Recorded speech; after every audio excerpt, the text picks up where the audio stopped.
나눔가 여러분 반갑습니다. 느헤미야 묵상이 시작됩니다. 느헤미야는 유대인이었지만 이방 땅 페르시아에서 태어나서 페르시아의 고위 관료가 되었던 사람입니다. 그러나 그는 여호와 하나님에 대한 확고한 신앙을 가지고 있었죠. 뿐만 아니라 비록 망한 조국이지만 조국과 예루살렘을 향한 사랑을 잃지 않고 있었습니다. 느헤미야서는 현실 세계 속에서 무너져가는 듯 보이는 하나님 나라와 교회에 대한 변치 않는 그의 사랑과 헌신이 잘 드러나고 있습니다. 느헤미야서는 무너진 예루살렘 성에 대한 그의 눈물로 시작하여서 무너진 성벽이 기어이 다시 재건되어가는 과정을 우리에게 보여줍니다. 이는 그의 믿음과 헌신으로 이루어진 결과이기도 하죠. 그는 자신이 가진 권력과 힘을 가지고 이 일을 해결하려 하지 않았습니다. 그는 하나님께 기도하고 금식함으로 이 일을 해결하려 합니다. 놀라운 것은 그가 종교 지도자가 아니었다는 사실이죠. 그는 평신도였습니다. 그는 하나님과 하나님 나라를 사랑하는 그 한 평신도의 사랑과 눈물과 헌신이 어떻게 무너진 공동체를 다시 추스르고 이렇게 세우는지를 우리에게 잘 보여주고 있습니다. 느헤미야 첫 구절은 느헤미야의 소개와 그가 활동한 연대를 보여줍니다. 느헤미야라는 이름은 여호와가 위로한다라는 뜻을 가지고 있습니다. 그는 아닥사스다 왕 20년 곧 주전 455년에 페르시아 왕실의 술관원 직책을 맡고 있었습니다. 술관원이라는 직책은 왕의 식탁과 왕국의 파티석상에서 왕이 마시고 먹을 음식에 대한 안전을 모두 책임지는 중요한 자리입니다. 또한 이 자리는 왕과 사적인 대화와 상담과 조언 등을 통해서 왕에게 상당한 영향력을 미칠 수 있는 자리이기도 했죠. 그가 유대인으로서 이런 중요한 자리에 오른 것을 보면 그가 페르시아 왕실의 눈에도 신뢰할 만한 사람이었다는 것을 알 수 있습니다. 뿐만 아니라 애굽에서의 요셉을 형통케 하셨던 그 하나님이 그의 길을 형통케 하시는 은혜를 베푸셨다는 사실도 알 수 있습니다.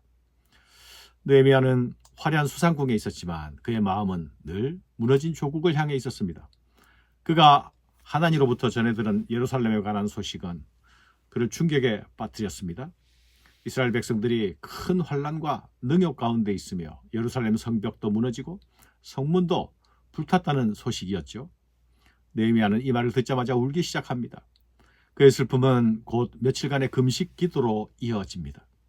이것은 그의 마음속에 품고 있던 조국 사랑과 민족 사랑이 어떠한 것이었는지를 보여주죠. 그의 민족 사랑은 곧 하나님 나라 사랑이었습니다. 그의 슬픔은 무너져가는 하나님 나라를 보는 그의 고통이기도 했습니다. 5절 이후에 보면 그가 이 일로 드린 기도의 내용이 나타나고 있습니다. 그의 슬픔이 하나님의 얼굴을 향하고 있죠. 그의 기도 속에는 그가 믿는 하나님이 어떤 분이신가가 드러나고 있습니다. 여호와 하나님은 크고 두려우신 하나님, 여호와 하나님은 언약을 지키시고 긍휼을 베푸시는 하나님이었습니다. 또한 그분은 죄를 자복하는 자들의 기도를 들으시는 하나님입니다. 느헤미야는 이 하나님을 향해 이스라엘의 죄를 고백하며 나아갑니다. 나와 내 아버지 집이 범죄하여 라고 말하며 나아가죠. 공동체의 죄와 자신의 죄를 분리시키지 않습니다. 공동체의 죄악에 스스로를 참여시키고 있죠. 이는 그가 가진 신앙이 개인적 영역에만 갇혀 있는 것이 아니라는 것을 보여주지 않습니까? 사실 진정한 신앙이란 결코 개인적인 신앙일 수 없습니다. 교회와 분리되어 있는 신앙, 하나님 나라와 분리되어 있는 신앙은 결코 정상적인 신앙이 아닙니다.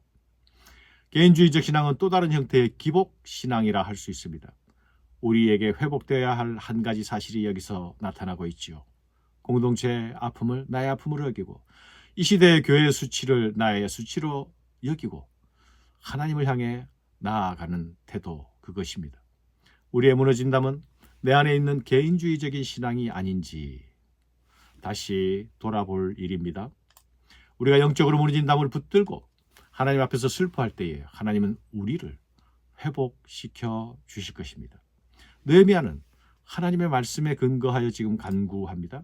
이스라엘의 분술적으로 인한 포로됨이 하나님의 공의로운 징계임을 인정하며 나아갑니다. 그럼에도 이스라엘이 돌아와 하나님의 계명을 지킬 때에 하나님께서 다시 돌이키겠다 하신 그 약속을 붙들며 기도하고 있습니다.